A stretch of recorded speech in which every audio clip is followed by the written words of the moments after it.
Bola Tinubu a été réélu dimanche président en exercice de la Communauté économique des États de l'Afrique de l'Ouest, CEDEAO. Pour son deuxième mandat à la tête de la dite institution, le président nigérian fait le serment de renforcer les valeurs démocratiques dans la région ouest africaine et promouvoir les relations diplomatiques entre les États membres. Dans la foulée, il a désigné Faure Gnassingbé et Bassirou Diomaye Faye pour de bons offices en vue de la réintégration de l'Alliance des États du Sahel, et, dans cet article, mission pour la CEDEAO. Les pays de l'est plus que déterminés. La 65e session ordinaire de l'autorité des chefs d'État et de gouvernement de la CEDEAO s'est beaucoup penchée sur des stratégies à adopter pour un retour du Mali, du Burkina Faso et du Niger qui ont claqué la porte à l'institution en janvier dernier pour diverses raisons. Mission pour la CEDEAO. Au terme des discussions, le président en exercice de la CEDEAO a décidé de confier le dossier aux présidents togolais et sénégalais pour des actions concrètes.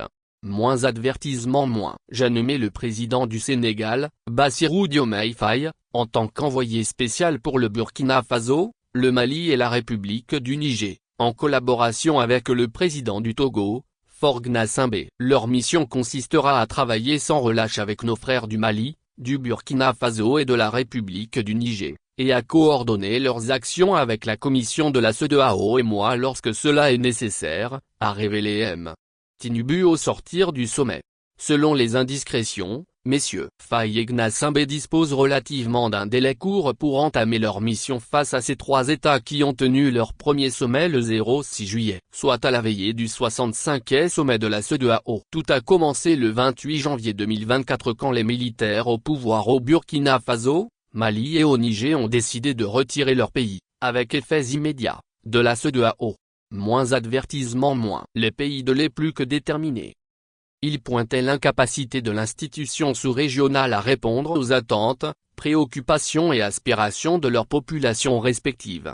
Les trois pays sahéliens accusent l'organisation de ne les avoir pas aidés face aux djihadistes qui sévissent depuis 2012, au Mali d'abord, puis aussi chez ses deux voisins, faisant des milliers de morts, combattants et civils, et provoquant le déplacement de millions de personnes. De même, les militaires dénoncent des sanctions prises à leur encontre au lendemain des coups d'État dans leur pays. Ils ont critiqué une posture irrationnelle et inacceptable de la CEDEAO qui les a amenés à créer les moins avertissements moins. Depuis lors, la CEDEAO tente vaille que vaille de les convaincre à revenir sur leurs décisions soulignant que ces trois pays restent des membres importants de la communauté. Mais vainement, la mission s'annonce très difficile pour les envoyés spéciaux de la CEDEAO même si on sait que le Togo a déjà réalisé un exploit dans le dossier des 49 militaires ivoiriens à Bamako au Mali.